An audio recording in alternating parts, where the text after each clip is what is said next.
Are you coming to the tree where they strung up a man? They say murder three.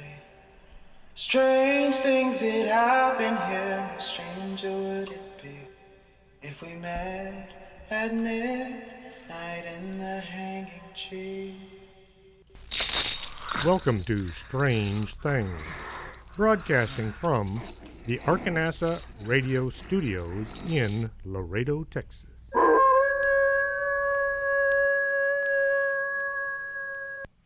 And welcome to the show. I'm your host, Chris James. Tonight, we're going to be talking about aliens. I'm not talking about folks coming north out of Mexico or farther south, not the folks from Europe or Asia either. I'm talking about the beings that started out coming from a lot farther away. And this got me to thinking about my favorite theory. I don't think space beings are flying back and forth from Zeta Reticuli each and every day, or week, or month.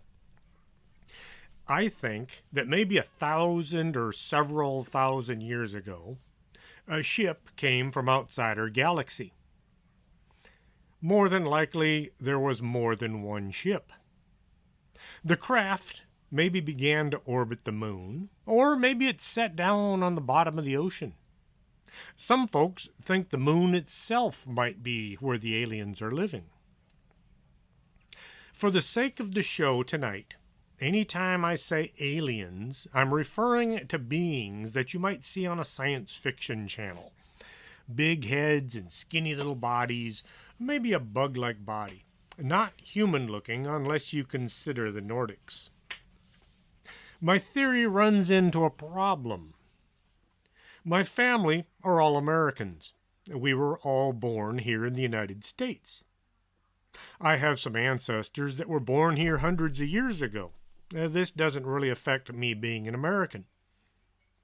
The aliens living at the bottom of the ocean, if their ancestors arrived on our planet thousands of years ago, and then they had offspring, would the offspring be considered to be aliens?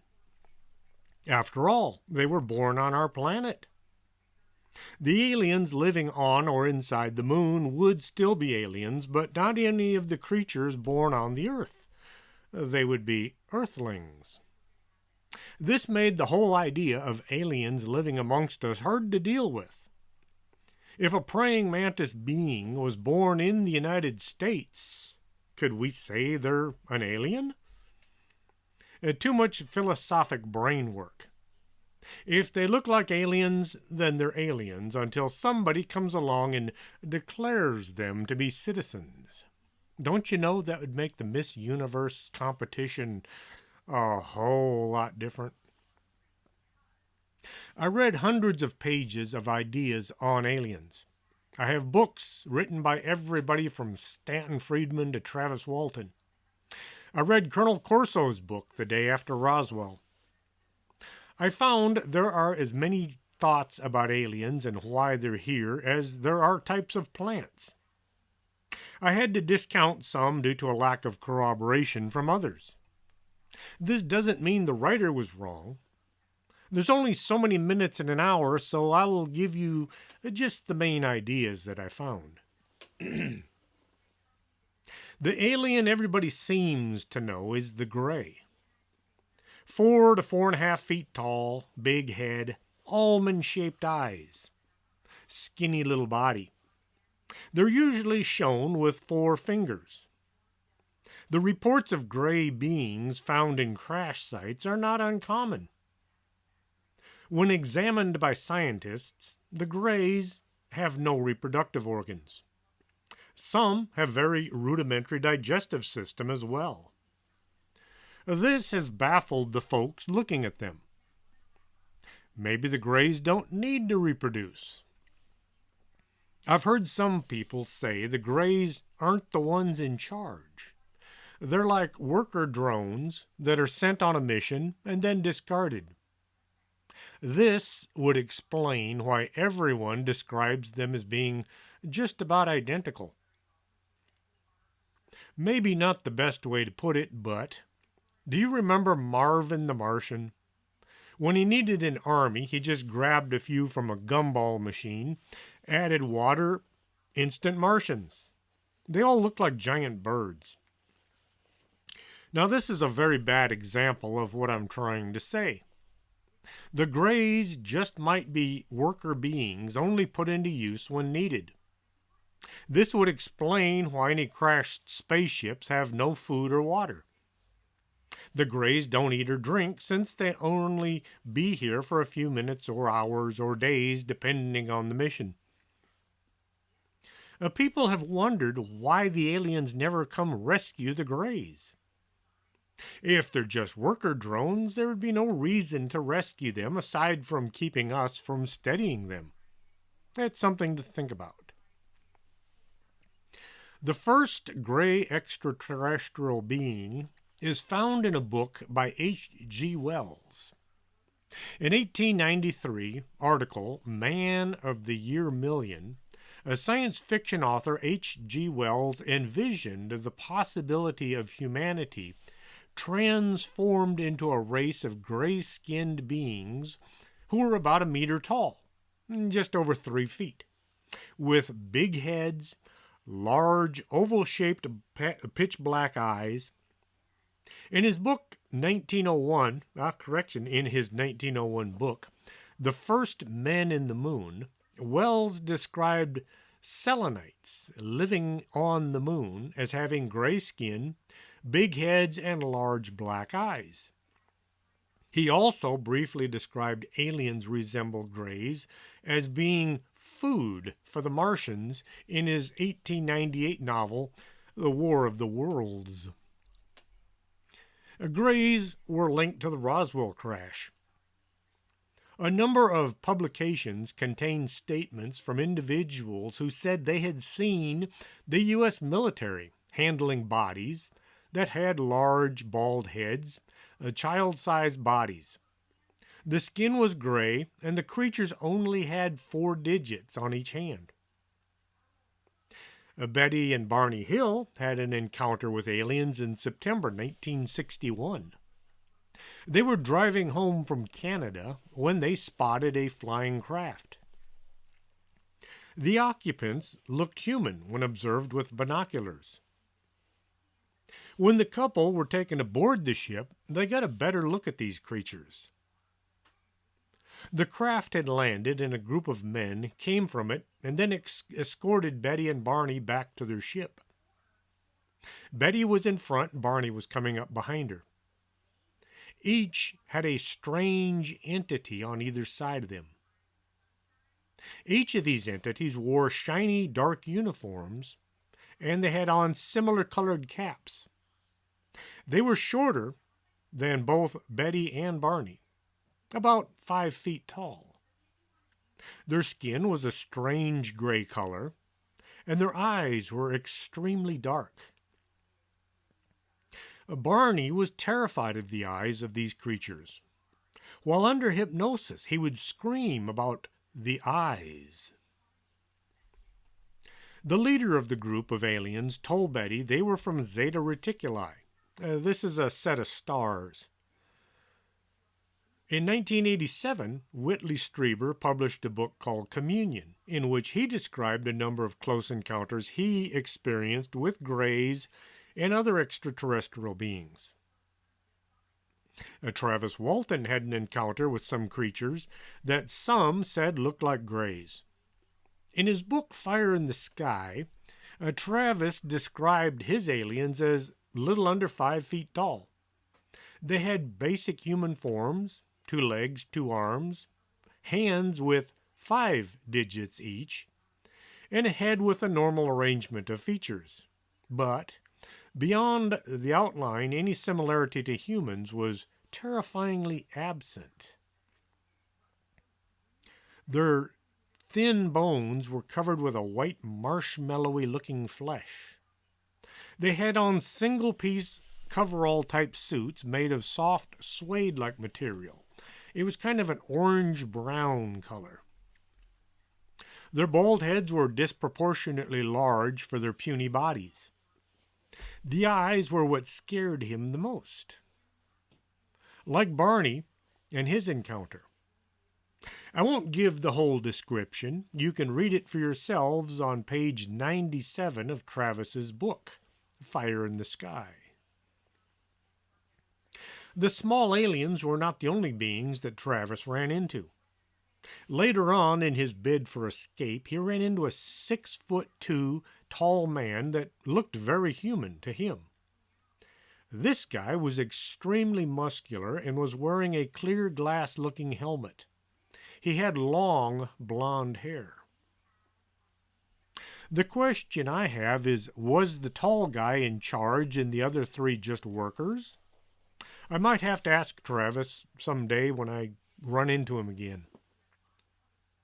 During his ordeal, Travis saw 4 human-looking aliens, 3 males and 1 female.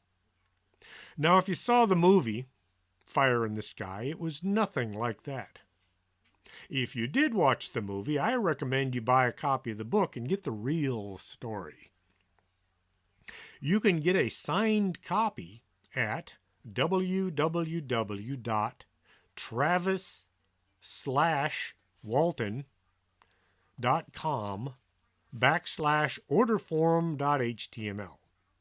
It's Travis Walton with a dash in between them. I had Travis Walton on the show April 17th, 2018. You can find the interview by searching Strange Things Travis Walton on YouTube. Now, my favorite aliens are the Nordics. Tall, blonde, with blue eyes. I'm kind of tall, 6 feet. I have blonde hair, and I have blue eyes. I don't think I'm an alien, though. The Nordics look just like any human. They can walk down the street and nobody would suspect a thing. When Travis had his encounter with the tall blonde aliens, he thought they were humans there to rescue him. Nordic aliens are believed to have been originated from Pleiades star cluster, which is around 400 light years from Earth. Their planet is supposed to have been very similar to the Earth. Why they left and came here is never discussed. Some folks say the Nordics can see in ultraviolet or infrared. One way to differentiate a Nordic from a human is they don't have as many teeth as we do. They don't have the very back set of molars. Come to think of it, neither do I. But I had them pulled a long time ago whenever all 4 of my molars got impacted. No, I'm definitely not a Nordic alien. These aliens can use telepathy to communicate with each other. A few people have said they can put words and images into our minds. American social worker John Carpenter said that the typical Nordic, as described by those he had interviewed, is paternal and watchful.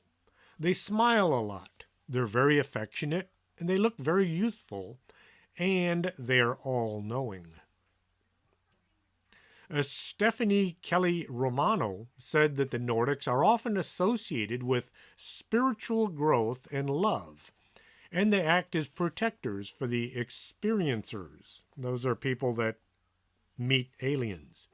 Originally, they were called contactees. Then they were called abductees, and some people prefer to call them experiencers. They're not really being abducted, but they're meeting up with aliens. Some contactees or experiencers have said that the Nordics warned people to be wary of the Greys. The Greys do not have our best interests at heart. Blonde Nordics appear to have the ability to shapeshift into other forms, including but not limited to other beings, animals, and balls of light, as well as other energy forms, such as a streak or a beam or a bolt of light. They can transform into a light beam and streak away in a matter of seconds. The beam or streak of light is also seen sometimes when blonde Nordics shapeshift into an animal form or they become a different type of humanoid. Nordics or blondes have also shapeshifted into reptilians or reptilian appearing beings. This would get really confusing if you had contact with a group of Nordics thinking they're benevolent only to discover they're really dealing with reptilians. It is possible in some cases that blonde Nordic abductee experiencers think they're seeing one kind of alien when they're actually talking to reptilians who are using psychologically gentler image of the blonde Nordics as a means to keep the human calmer and possibly as a deception. A lot of the earlier contactees said the Nordics had advised humans to stop experimenting with nuclear weapons. They said the human race was going to destroy ourselves. Could this have been reptilians trying to get humans to not create a weapon powerful enough to destroy them? Something to think about. It is also not completely understood how they manage their shape-shifting abilities. Is it telepathically induced screen imagery, or is it accomplished through technology? There have been a few folks who said the aliens put out a scent, like pheromones, that cause us to see what was least likely to cause us to panic. Pheromones would be the wrong word because these chemicals are only used on creatures of the same species. There's something like a pheromone then. If any of y'all recall the TV show The Night Stalker with Darren McGavin, he goes up against this creature that can put out a aroma that causes people to see someone they trust, when in reality it was this horrible, nasty monster trying to kill them. In addition, as in the case with other beings such as the Greys, blonde Nordics have the ability to move from one physical body to another. They can accept the consciousness of other beings. Thus, they have the capacity for a state of shared consciousness, at least for a limited duration. No one knows how long this state of duality can exist. The Pleiadians are another group of aliens that sound an awful lot like the Nordics. The main difference I could find was Pleiadians don't have blonde hair or blue eyes. Subaru is the Japanese word for Pleiades, and the company logo, an oval with 6 four-pointed stars, represent the Pleiades star cluster.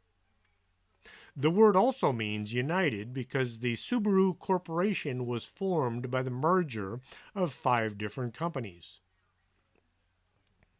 Cherokee legend states that their people originated in the Pleiades and they came to this world as star seeds of light and knowledge. The beings from the Pleiades system are supposed to have a non-interference law when dealing with Earthlings. Apparently, they did tinker around in early human development, and this led to some awkward problems, so now they only watch us to see where we're going to wind up on our own. Pleiadians, man, some of these words, have kept a record of the complete history of Earth's human evolution from the very beginning to our present time. They claim that the Earth is 626 billion years old. The Pleiadians are the 5th dimensional frequency, which is one of love and creativity. They have a goddess society instead of having a male figure like most of us do. Andromedans are also a form of aliens. The Andromedans are benevolent and friendly aliens from the Andromeda Galaxy. They are a telepathic race, lovers and keepers of peace, wanting to watch or help save races enslaved by the reptilians. Andromedans are noted in the Galactic Federation for their mastery of all forms of scientific endeavor. Excuse me. They exist from three-dimensional on up to the 12th dimension, and they come to Earth 62,000 years ago. I had to look up the Galactic Federation, which is also called the Galactic Federation of Light, the Confederation of Planets, the Interstellar Alliance, the Sphere of Being Alliance, or the Galactic Federation of Worlds. It's a cooperation of space-traveling civilizations in the Milky Way galaxy. The Federation consists of hundreds of thousands of members and was founded millions of years ago after a series of wars in the Lyra constellation. Yes, it does sound like something from Star Trek. Maybe this was where Gene Roddenberry got his ideas. Born in El Paso, Texas, Roddenberry grew up in Los Angeles, where his father was a police officer. During World War II, Roddenberry flew 89 combat missions in the Army Air Force.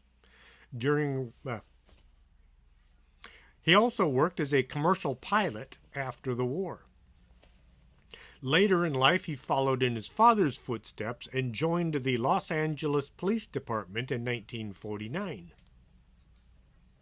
Roddenberry wrote many screenplays, finally developing Star Trek, To Boldly Go and all that. A source says the Andromedans speak a language whose dialect vary from Spanish or Italian-like sounds to one that is more tonal and guttural in its intonations. Andromedan ships range in shape from their traditional sombrero-looking scout ships that measure 50 to 65 feet across, to a lens-shaped small atmospheric command ship, we would call it the mothership, that can be as much as a half-mile in length. The eyes of all Andromedans are slightly larger than those of us humans.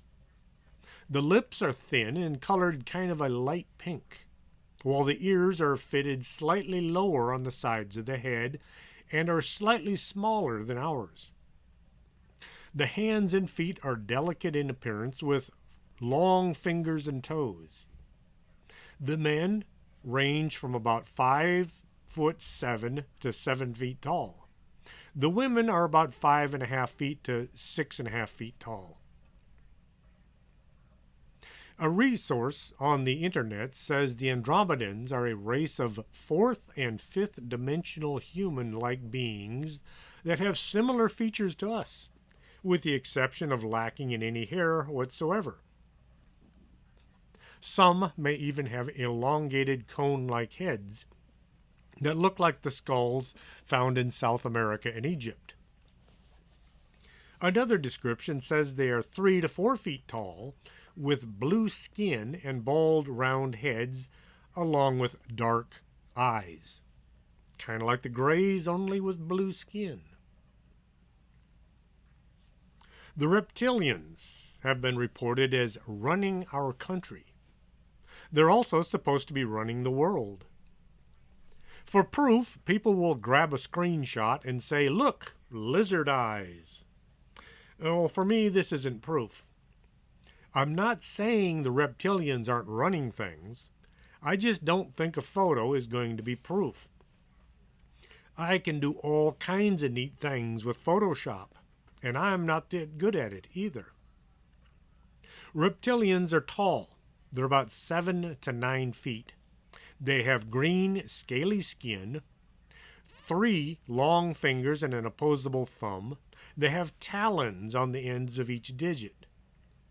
They have round holes instead of ears, muscular bodies, large muscular arms and legs, and their eyes are bigger than ours. There have been reports of reptilians with and without tails, There are also some that have wings. They've been sighted wearing very little clothing except for armor, but they've also been seen in some kind of a utility belt that is said to use to help keep them invisible. It's a kind of a belt like Batman would wear, but with several electronic gadgets arranged around the waist. No matter how hard you try, you cannot make a 7 to 9 foot tall reptilian as tall as the Queen of England, who is 5'4". Even using some kind of mass hypnosis device, she'd give herself away trying to step through a doorway. The mass is all wrong.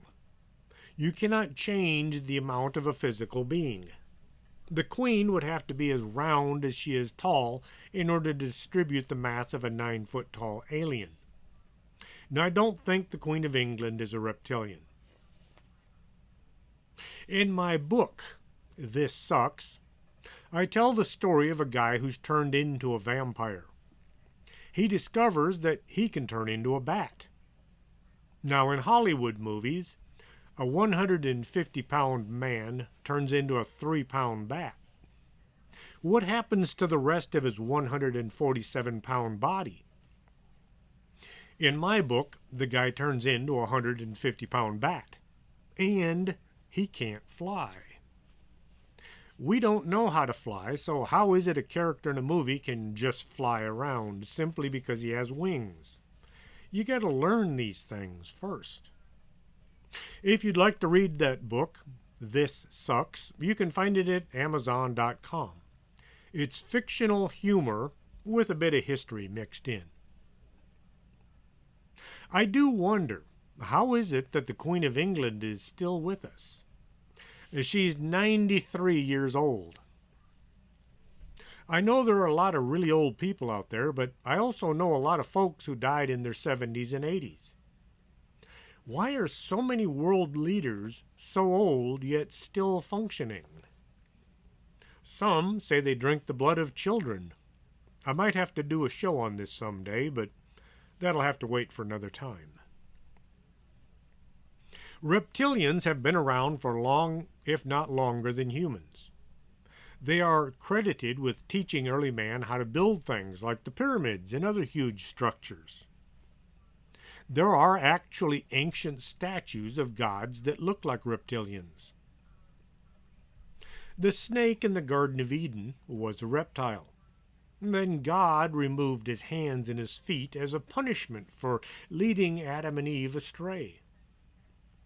If this was a record of reptilians, then why do they have hands and feet today?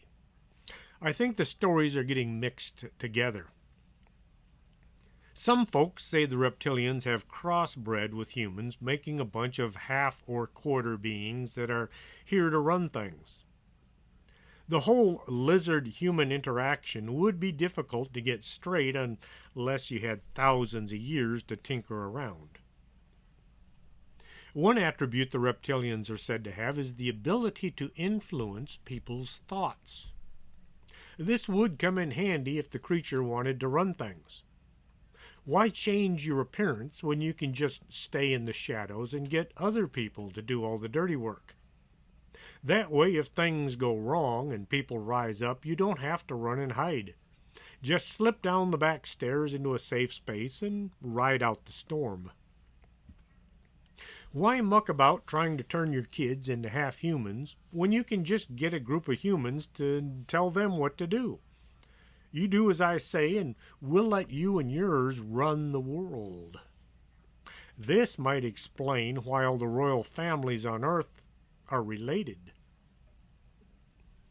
The most disturbing idea about the reptilians is that they use humans as food. We seem to be their cattle. Others say we're kept around to do all the things that the reptilians don't much feel like doing, like working and paying our taxes. And on that happy note, I'm going to stop, play a couple commercials, drink some coffee. Don't go away. We'll be right back after this. Ouch. You're listening to Arkanasa Radio.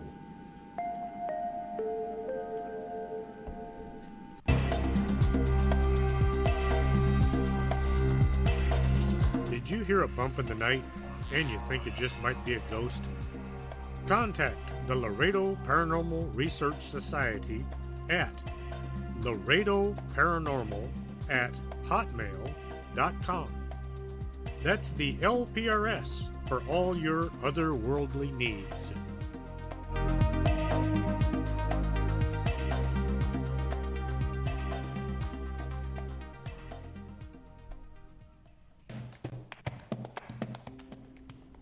Coffee, nectar of the gods. And at the Organic Man Coffee Trike, you'll find coffee made the right way, one delicious cup at a time. Stop on by 4501 McPherson, Suite number 9. And remember, life is too short to drink bad coffee.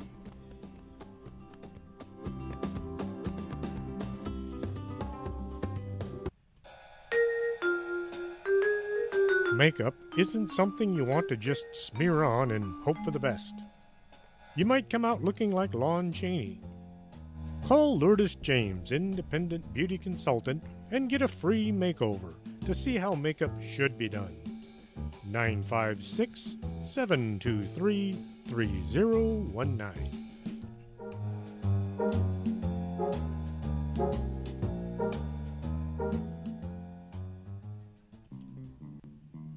If your vision isn't what it used to be, and you're not sure you're seeing Bigfoot or just your neighbor mowing his lawn, stop on by Del Norte Optical, 107 Calle del Norte, just across the street from the Embassy Suites. You should be able to see what you're looking at.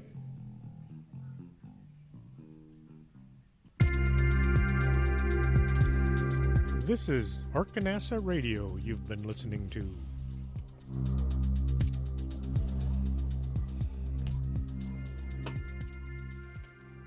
And welcome back to the show. Hope you enjoyed the commercial break. I know I did. I managed to get some grass spurs off my dog's chin. She likes to go out and roll in the grass and then come in with all kinds of stuff stuck to her fur. Another form of reptilian are called the Draconians, which are commonly described as a powerful, warlike alien race who hail from the Alpha Draconis star system. These reptilian aliens are said to be expert geneticists who possess a level of technology that far exceeds anything human has today, including interstellar travel. Draconians are described as being very tall, covered from head to toe in scales that go from green to a red color. They're heavily built, and these reptilians are said to be a violent race whose culture is based heavily on war. The Draconians don't particularly have patience for humankind, and they see humans as a source of nourishment. Once again, it looks like we're their cattle. They are also blamed for a large percentage of human abductions. The Greys are the first as far as human abductions go. The very idea of a hulking reptilian warrior race doesn't bring to mind the idea of science. It's hard to visualize a huge green lizard with a sword and a ray gun, dressed in a white lab coat, looking into a microscope. The Draconians are supposed to be very scientific, with anger issues. The origins of the Draconians varies from source to source, with some claiming that the Draconians actually created primates, and even that they may have seeded life on Mars and then Earth. Whether this was human or reptilian is not very clear. The sources claim that there was also once a great war between the Draconians and the Lyrans, who are believed to have seeded Mars and Earth with humans. They also say if the war was because... try that again. They also say that the war between the two was because both sides wanted to direct events on Mars and Earth. The Draconians decided that the Lyrans would make a good meal, and this led to all kinds of lasting contempt between the two. They were both trying for mutual annihilation. It's believed that the Lyrans were trying to create a creature that could evolve on its own free will, and the Draconians saw this as a breach of their genetic laws, which only allowed the creation of life forms to serve as food or slaves. This is part of the reason human abductions, where the abductee has never returned. They're usually said to be the Draconians, due to humans being seen as food. One line of thought says the Draconians have been on Earth for thousands of years. Having lived here so long, can we actually call them aliens? How long do creatures have to be somewhere before they become citizens? I've lived in Laredo for over 30 years, but I'm still an outsider. I know a few folks who haven't been here as long as me, yet they claim to be locals. Oh well, I won't go into that, but we know who you are. The Lyrans came from the Pleiades system. I did a lot of reading, and it looks as if they're one and the same. The Lyrans and the Pleiadians, except for their looks.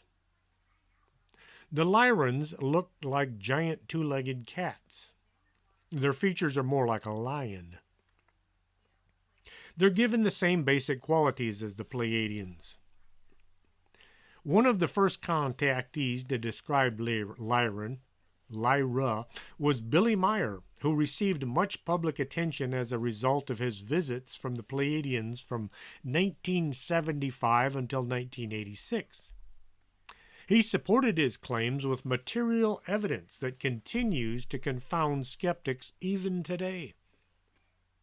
Investigations by a number of individuals and organizations found that Meier's evidence was not fabricated, and therefore it constituted significant support of his testimony of extraterrestrial contact.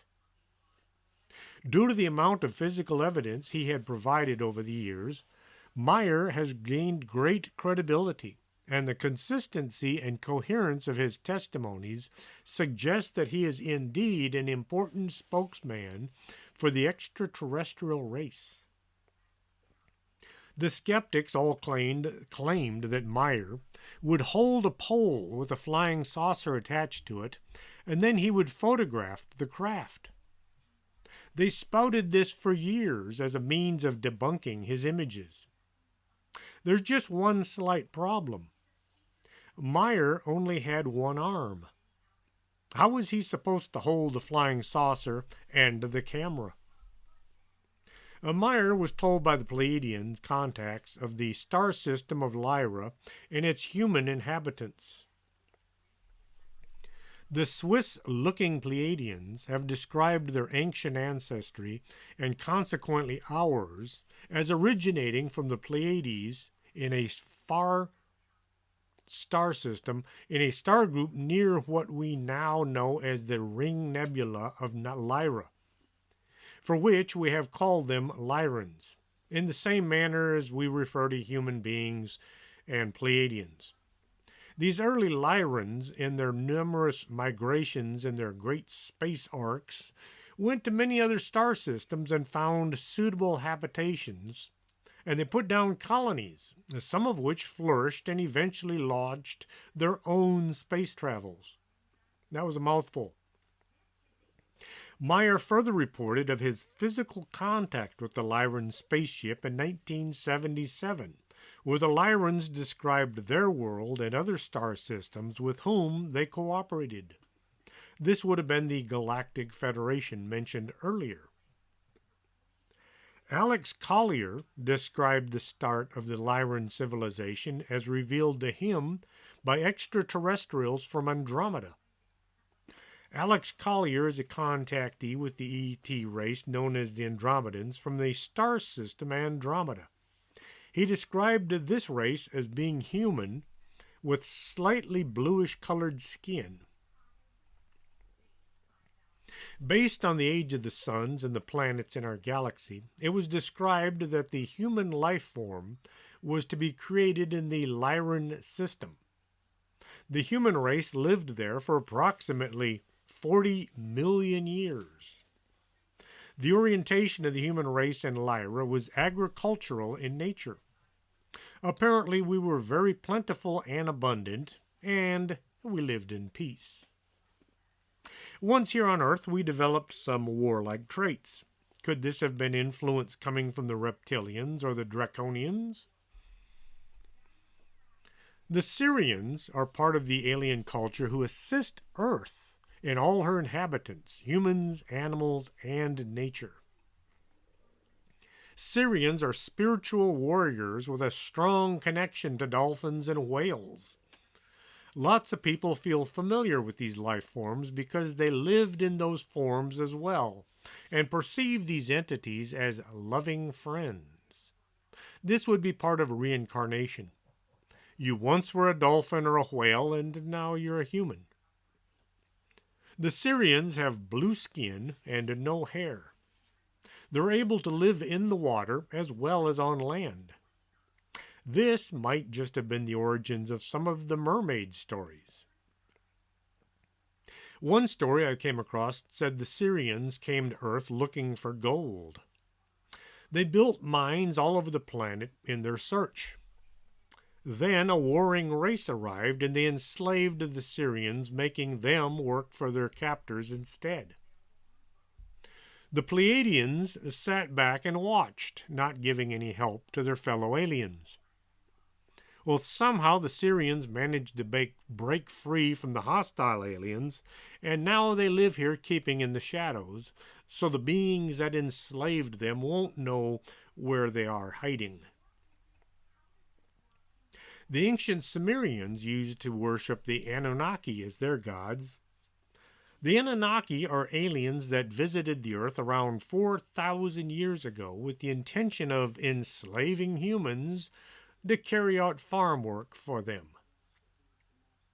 Another story says the Anunnaki came to Earth looking for gold, just like the Syrians. Maybe the Anunnaki were the ones that enslaved the Syrians. The Anunnaki look exactly like humans, but they were slightly larger, coming in at an average of 8 or 9 feet tall. These aliens are believed to have come from Nibiru, the 12th planet in our solar system, which sits way out beyond Pluto. I'm so glad Pluto is a planet once more. We need to find things to keep our scientists busy. If they have too much free time, they start thinking about things like, is Pluto really a planet? Or let's change the names of dinosaurs, like the pterodactyl, which is now called a pteranodon. The Anunnaki didn't much care for all that digging involved in mining. Too much like work. So they got their big scientists to come up with some workers to do all the nasty stuff. And that is where we are supposed to have come in. I don't know about you, but have you ever wondered why humans go so nuts when gold is in the picture? Really, what is gold? Shiny rocks. You can't eat it. You don't really do anything with it. It just sits there and looks nice. Yet, folks go mad when trying to get as much gold as they can. Maybe this is in our DNA. Maybe we were made this way. The Anunnaki were finished and it was time to head on home. What to do with all these humans? Oh, I don't know. Let's kill them. So the Great Flood was to be unleashed on the planet to wipe out the less desirables. That would be us. One of the Anunnaki was kind of fond of his creations. He didn't think killing everyone was a good idea, so he told his pets to go hide out in the hills and build a huge ship so they could survive. This sounds an awful lot like the flood story in the Bible. There are also many stories pertaining to the Anunnaki. It's hard to get the whole story right. I read a whole lot of pages on different ideas, all pertaining to the same group of people. The whole gold digging thing is kind of hard to explain without the Anunnaki story, though. The Sasquatch have been called aliens by a few people. There are reports of people seeing flying saucers, and then they see a Sasquatch or a Bigfoot. I talked to one man who said there is a connection between Bigfoot, UFOs, and people disappearing. Up around the Sam Houston State Park, there have been quite a few reports with all three of these occurring together. I believe Bigfoot comes from another dimension. Up until we actually sit down and talk to a Bigfoot, we can't say for sure if this is true or not. I've been called something known as a woo by a few folks now. They act as if they know all there is to know about a creature we have yet to actually examine. Well, that is all part of life. There are also some aliens that look a lot like Bigfoot, only they stand about 4 to 5 feet tall. Short, ugly beings covered in hair that were seen coming and going from flying craft. 1954, 2 men in Argentina ran into a small, hairy creature outside a spacecraft. It was 3 or 4 feet tall. When one of the men tried to approach it, the creature was joined by several others, and then they all ran back to the ship, which took off. These have been called hairy dwarves, and they've been seen all over the planet. They've been reported for thousands of years, although they're not nearly as popular as the Greys. In August 1955, Billy Ray Taylor was visiting the Sutton family at their farmhouse near Hopkinsville, Kentucky. Hopkinsville is also the home of Edgar Cayce, the sleeping prophet.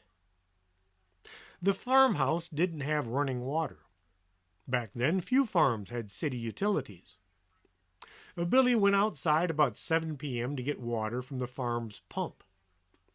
If you've never had to pump water using a hand pump, well, you haven't lived. The same goes for using an outhouse.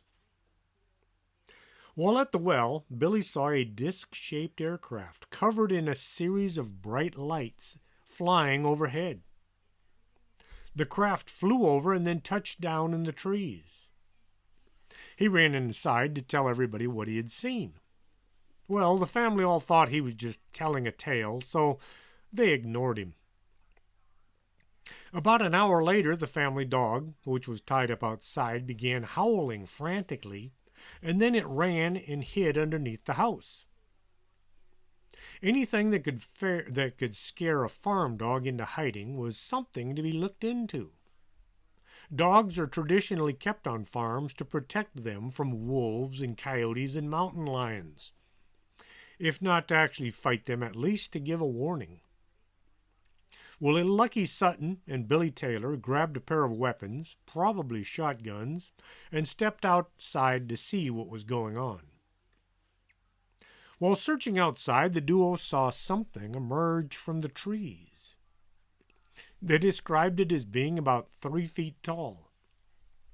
It had a round, bulbous head, large, pointy ears, glowing eyes, and it had huge claws on each finger. As the two watched, this bizarre creature began running directly towards them. Thinking this was some unknown animal that was going to injure them, the 2 men began shooting at it. The rounds hit the creature, sending it onto its back. It then sprang back onto its feet and continued the attack. When being attacked by something dangerous looking that is also bulletproof, the best course of action is retreat. The 2 men ran into the house, slammed the door, and locked it. Back then, you never locked a door unless you absolutely had to. At this time, they were told another member of the Sutton family had just seen a similar creature peeking in the window. Being a farming family, they had a few rifles and shotguns. Everybody knows how to shoot. If you lived in the country, you knew how to use a rifle. More of these goblin-looking creatures were seen on all sides of the house. The folks inside were surrounded. They locked the doors and then they manned the windows. Anything seen moving outside was now a target. Some of the goblins managed to climb up onto the roof. The folks inside could hear them moving around overhead. Throughout the night, those in the house reported scratching noises from the roof, the windows, and the doors as the creatures all tried getting inside. The family thinks there might have been as many as 15 of these goblin-like creatures. It was a long night for the people inside the house, trying to keep the goblins on the outside. As the sun came up, the creatures all vanished back into the trees. Once the sun was up, the entire family left the house and they drove into town. They reported the incident to the sheriff's department. 2 deputies drove out to investigate. They found lots of spent shells, but no bodies or any signs of the goblins. A state trooper said he had heard some strange noises coming from the woods as he was driving through the area about the same time that the goblins were first seen. Later that night, when the family had returned home, the goblins came back. They snuck around the edges of the yard, but they never came close enough to draw fire. Insect beings appear within mythology throughout the world, including Native American and African folklore. The Khoisan tribe of Africa specifically regard the mantis as the first living creature upon the earth, who granted life to animals and humans, invented language, and he brought fire to people. The mantis alien looks very much like the praying mantis. Many report these beings as being about 6 or 7 feet tall, with long, thin torsos. Their neck, arms, and hands have additional joints. Their heads are insect-like, kind of triangular shape, with large, slanted eyes that are deep brown or black. Most mantids are described as dark brown, but other colors such as green and black have been encountered. Their bodies are composed of segmented exoskeleton, and some abductees have reported that the mantis seem to be coated in kind of an oily substance. Mantis are often encountered wearing long robes in a variety of color. Perhaps this signifies rank, while some are seen with nothing on at all. Bugs running around in their birthday suits. The mantis tend to be overseers and often appear to be in leadership positions of power during an abduction. Generally, a mantis will be accompanied by several small gray aliens who seem to do its bidding. These small grays are assumed to be drone beings controlled by a hive mind and utilized by a variety of alien races. This gives more repute to the idea that the grays are just workers employed or created by other aliens. The mantis aliens have been encountered by people who were abducted and given medical-type exams. This is not the kind of situation you'd want to wake up to. No one has linked mantis with being human consumption. Nobody's ever reported it, but then if a person was abducted and eaten by a giant mantis, how would we know? The last bunch of aliens are the robot creatures. At 7:15, September 12th, 1952, 3 boys witnessed a bright object across the sky. The object came to rest on land belonging to a local farmer. Once they saw the thing land, the boys went to tell their folks what they had seen. A group of locals went to the farm to try to find whatever it was that the boys had watched. One of the local dogs ran ahead out of sight, started barking, and moments later it came running back to the group with its tail between its legs. After traveling about a quarter of a mile, the group reached the top of a hill where they saw a large, pulsing ball of fire. It was about 50 feet away. They also encountered a mist that made their eyes and their noses burn.